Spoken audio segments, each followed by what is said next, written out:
VSG's accounting simplified എന്ന് പറയുന്ന YouTube ചാനലിലേക്ക് ഒരിക്കൽ കൂടി സ്വാഗതം. അപ്പോൾ ഇന്ന് 35ാമത്തെ സെഷനാണ്. ഇന്നത്തെ സെഷനിൽ നമ്മൾ സാധാരണ കേൾക്കുന്ന ഈ കോൺട്രാക്റ്റ് എഗ്രിമെൻറ്റ് ഇവയെക്കുറിച്ചൊക്കെ ഒന്ന് പറഞ്ഞു പോകാൻ ശ്രമിക്കുകയാണ്. അപ്പോൾ കോൺട്രാക്റ്റ് നമുക്ക് സിമ്പിളായിട്ട് പറഞ്ഞാൽ contract is A legally enforceable agreement between two or more parties that specifies certain rights and obligations എന്ന് പറയാം. റൈറ്റ്സ് ആൻഡ് ഓബ്ലിഗേഷൻസ് അടങ്ങുന്ന അവകാശങ്ങളും ഈ പറയുന്നത് പോലെ കടമകളും അടങ്ങുന്ന രണ്ട് പാർട്ടികൾ തമ്മിലുള്ള നിയമപരമായിട്ടുള്ള ഒരു എഗ്രിമെൻറ്റിനെ കോൺട്രാക്റ്റ് എന്ന് വിളിക്കാം. അപ്പോൾ ഒരു കോൺട്രാക്റ്റ് വാല്യൂബിൾ എഗ്രിമെൻ്റ് ആകണമെങ്കിൽ മിനിമം 2 വ്യക്തികൾ ഉണ്ടാകണം. അതുപോലെ തന്നെ അവകാശങ്ങളും ചുമതലകളുമൊക്കെ വളരെ സ്പഷ്ടമായി പറയുകയും വേണം. അപ്പോൾ ഇങ്ങനെ കരാറിൽ ഏർപ്പെട്ട് കഴിഞ്ഞാൽ പിന്നെ അതിൽ പറഞ്ഞിട്ടുള്ള കാര്യങ്ങൾ ഭാവിയിൽ പാലിക്കാൻ 2 പേരും ഈ പറഞ്ഞ പോലെ ബാധ്യസ്ഥരാണ്. ഈ contract may be oral or written.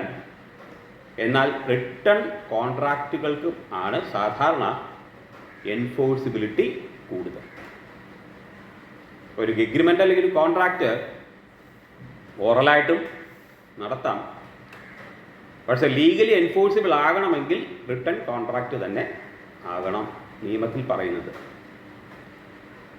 ഇവിടെ ഈ 2 പാർട്ടീസിനെ കുറിച്ച് നമ്മൾ പറഞ്ഞല്ലോ. അതിലൊരു പാർട്ടി ഒരു ഓഫർ വയ്ക്കുന്നു, മറ്റേയാൾ അത് ആക്സെപ്റ്റ് ചെയ്യുകയാണ് ചെയ്യുക. അങ്ങനെയാണ് 2 പാർട്ടികൾ കോൺട്രാക്റ്റിൽ ഏർപ്പെടുക. അങ്ങനെ മ്യൂച്വലായിട്ടുള്ള ഈ പറയുന്ന പോലെ ഒരു അസൻറ്റ് ഏതൊരു കോൺട്രാക്റ്റിനും ആവശ്യമാണ്. അസൻറ്റ് മീൻസ് സമ്മതം. അപ്പോൾ Das offer and acceptance are the 2 main aspects of an agreement. ഇവ കൂടാതെ ഒരു വാല്യുബിൾ കോൺട്രാക്റ്റിന് ഒരു കൺസിഡറേഷൻ അല്ലെങ്കിൽ ഒരു പരിഗണന ആവശ്യമുണ്ട്. ഇത് ഈ പറയുന്ന ഈ പരിഗണന 2 പാർട്ടികളും വാല്യൂ ആയിട്ടുള്ള എന്തെങ്കിലും അങ്ങോട്ടും ഇങ്ങോട്ടും എക്സ്ചേഞ്ച് ചെയ്യാമെന്നുള്ള ഒരു പ്രോമിസ് അല്ലെങ്കിൽ ഒരു പെർഫോമൻസ് അടങ്ങിയതായിരിക്കും. അപ്പോൾ കൺസിഡറേഷൻ, നേരത്തെ പറഞ്ഞൊരു അസൻറ്റ്, ഇതെല്ലാം കോൺട്രാക്റ്റിൻ്റെ ഭാഗമാണ്. ഈ കൺസിഡറേഷൻ എന്ന് പറയുന്നത് ഈ മണിയോ അല്ലെങ്കിൽ ഗുഡ്സോ അല്ലെങ്കിൽ അതെങ്കിലും സർവീസോ അതുമല്ലെങ്കിൽ എന്തെങ്കിലും കാര്യം ചെയ്യാൻ പാടില്ല എന്ന് പറയുന്ന ഒരു വാഗ്ദത്തം ഉൾക്കൊള്ളുന്നതോ ആയിരിക്കാം. അപ്പോൾ ഇങ്ങനെ 2 പാർട്ടീസ് തമ്മിൽ അസൻറ്റ് ആൻഡ് കൺസിഡറേഷൻ അടങ്ങിയ ഒരു എഗ്രിമെൻറ്റിൽ ഏർപ്പെട്ടാൽ അത് കോൺട്രാക്റ്റ് ആകും.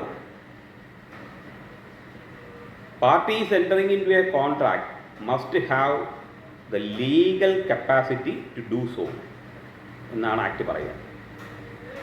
ഈ ലീഗൽ കപ്പാസിറ്റി കൊണ്ട് ഉദ്ദേശിക്കുന്നത് ഏതൊരു കോൺട്രാക്റ്റിൽ ഏർപ്പെടുന്ന ആൾക്കും 18 വയസ്സ്, അതായത് മേജർ ആയിരിക്കണം.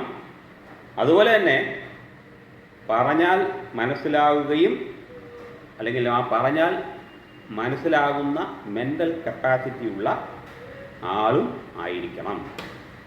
നിയമപരമായി അനുവദിച്ചിട്ടുള്ള കാര്യങ്ങൾക്കായി മാത്രമേ ഈ പറഞ്ഞ പോലെ ഒരു വാലിഡ് കോൺട്രാക്റ്റ് നിലനിൽക്കുകയുള്ളൂ.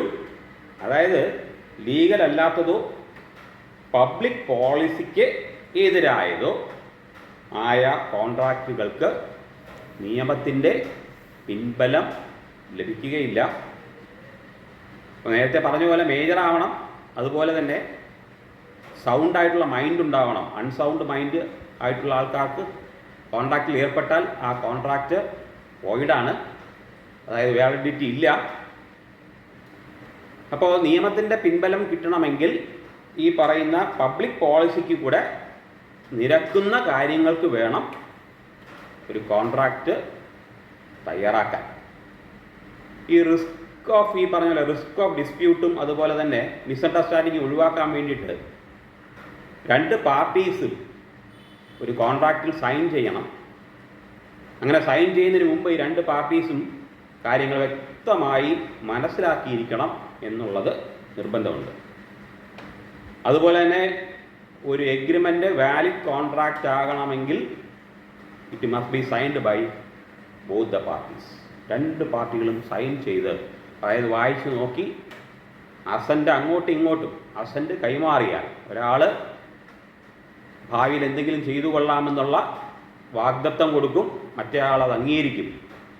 ഇത് രണ്ടും ഉണ്ടെങ്കിൽ മാത്രമാണ് നിയമപരമായി എന്തെങ്കിലും പിൻബലമുള്ള ഒരു കോൺട്രാക്റ്റ് ഉടലെടുക്കുന്നത്.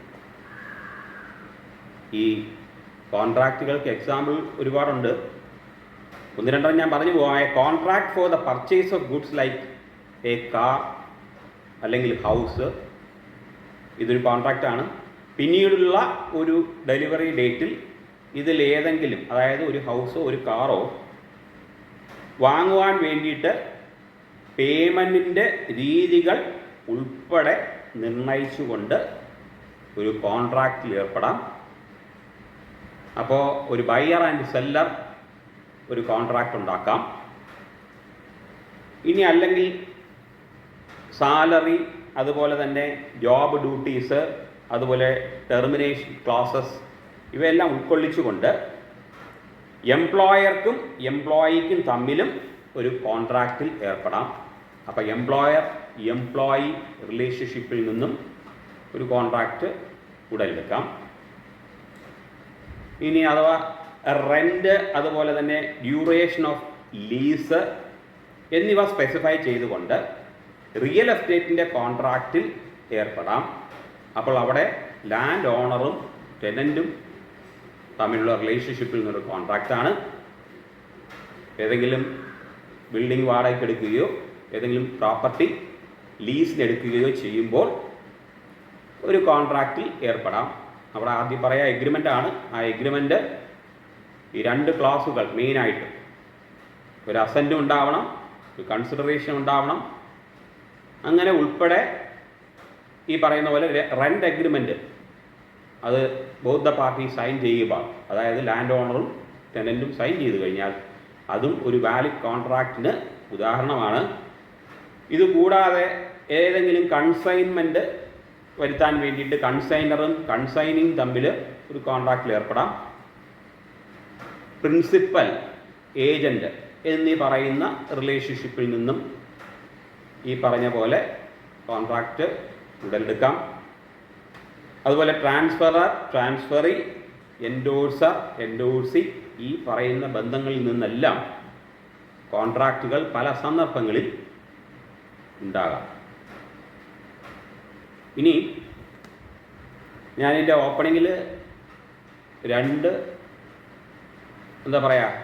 രണ്ടും ഒരേ മീനിങ് വരുന്നത്, അതായത് കരാറെന്ന് മീനിങ് വരുന്ന എഗ്രിമെൻറ്റും കോൺട്രാക്റ്റും പറഞ്ഞു. അപ്പോൾ ഈ എഗ്രിമെൻറ്റും കോൺട്രാക്റ്റും ഒന്നാണോ എന്ന് ചോദിച്ചാൽ അല്ല എന്നാണ് ഉത്തരം. കാരണം ഒറ്റ വാക്കിൽ പറഞ്ഞാൽ എല്ലാ കോൺട്രാക്ട്സും എഗ്രിമെൻ്റാണ്, എന്നാൽ എല്ലാ എഗ്രിമെൻറ്റും കോൺട്രാക്റ്റ് അല്ല എന്നാണ് ഉത്തരം. അതുതന്നെയാണ് ഇത് രണ്ടും ഒന്നാണോ എന്നുള്ളതിന് വളരെ സാരമായിട്ടുള്ള ഒരു ഉത്തരം.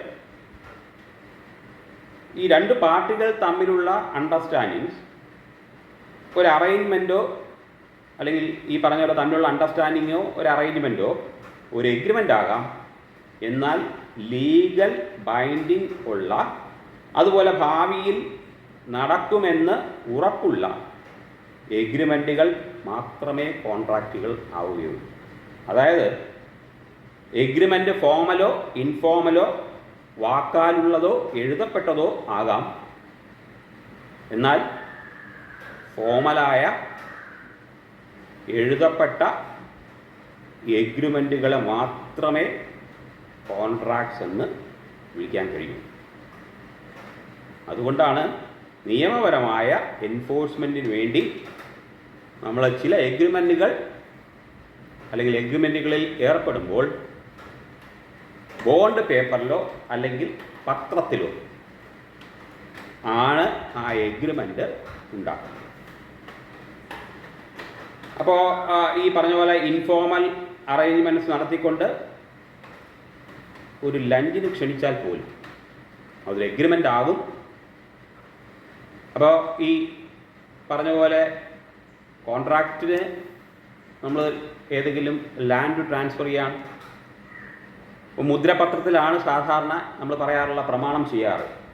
അപ്പോൾ അത് ഈ പറയുന്ന പോലെ സെല്ലറും ബയറും തമ്മിലുള്ള ഒരു കോൺട്രാക്റ്റാണ്. അതിൻ്റെ നിയമത്തിൻ്റെ ഈ പറഞ്ഞ പോലെ പിൻബലം ഉണ്ടാകുന്നത് എന്തുകൊണ്ടെന്നാൽ ആ പത്രത്തിൽ അത് എഴുതി ബയറും സെല്ലറും സൈൻ ചെയ്യുന്നത് കൊണ്ടാണ്.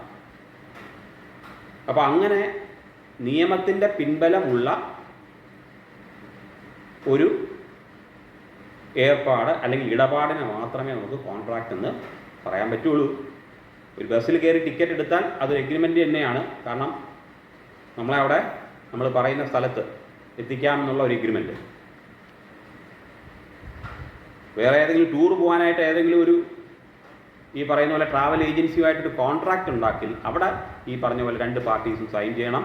അത് കുറച്ച് ഈ പറഞ്ഞ പോലെ നിയമത്തിൻ്റെയൊക്കെ പ്രശ്നം കൂടുതലുണ്ടാകുന്ന ഒരു രീതി ആയതുകൊണ്ട് അവിടെ കോൺട്രാക്റ്റാണ് വരിക. അപ്പം ഇങ്ങനെ എഗ്രിമെൻ്റ് എന്നും കോൺട്രാക്റ്റ് എന്നും പറയുന്നത് ഒരേപോലെ മീൻ ചെയ്യാമെങ്കിലും കുറച്ചുകൂടെ ഇലാബറേറ്റ് ആയിട്ടുള്ള കാര്യങ്ങൾ അല്ലെങ്കിൽ നിബന്ധനകൾ അടങ്ങിയതാണ് കോൺട്രാക്റ്റ് എന്ന് പറയുന്നത്. ഒരു ഓഫറോ അല്ലെങ്കിൽ അക്സെപ്റ്റൻസോ ഉണ്ടെങ്കിൽ അതൊരു എഗ്രിമെൻ്റ് ആകാം. എന്നാൽ ഇത്രയും പറഞ്ഞ കാര്യത്തിൽ നിന്നൊരു offer, acceptance, consideration and intention to create legal relations ഉണ്ടെങ്കിൽ മാത്രമേ ആ എഗ്രിമെൻ്റ് ഒരു കോൺട്രാക്റ്റായി മാറുകയുള്ളൂ. ഇനി 1872 1872 അതായത് section 11 of the Indian contract act 1872, അതുപോലെ 1875 ഇന്ത്യൻ മെജോറിറ്റി ആക്ട് പ്രകാരവും 18 വയസ്സ് പൂർത്തിയായ ഒരാൾക്ക് മാത്രമേ ഒരു വാലിഡ് ആയിട്ടുള്ള കോൺട്രാക്റ്റിൽ ഏർപ്പെടാൻ കഴിയുകയുള്ളൂ. A contract with a minor is concern to be ab initio എന്ന് വെച്ചാൽ ബിഗിനിങ്ങിൽ തന്നെ ഇൻവാലിഡ് ആവും. അപ്പോൾ മൈനറുമായിട്ടുള്ള ഒരു കോൺട്രാക്റ്റും നിയമപരമായിട്ട് നിലനിൽക്കില്ല. അത് ആ കോൺട്രാക്റ്റ് ഉണ്ടായി വരുന്ന സമയത്ത് തന്നെ അബിനിഷ്യോയിൽ തന്നെ അത് ഇൻവാലിഡ് ആകും. അപ്പം ഇങ്ങനെ നമ്മൾ സാധാരണ ഫെമിലിയർ ആയിട്ടുള്ള രണ്ട് കാര്യങ്ങൾ, അതായത് എഗ്രിമെൻറ്റും കോൺട്രാക്റ്റും എന്താണ് എന്ന് ഒരു വിവരണം കൊടുക്കാൻ വേണ്ടിയിട്ട് ആണ് ഈ വീഡിയോ വഴി ഞാൻ ശ്രമിച്ചത്. ഇന്നത്തെ വീഡിയോ ഇവിടെ അവസാനിക്കുകയാണ്. അടുത്ത ഒരു വീഡിയോ ആയിട്ട് അടുത്ത ആഴ്ച കാണാം. സബ്സ്ക്രൈബ് ചെയ്തിട്ടുള്ള എല്ലാ പേർക്കുള്ള നന്ദി അറിയിച്ചുകൊണ്ട് ഇന്നത്തെ വീഡിയോ അവസാനിപ്പിക്കുകയാണ്. Thank you.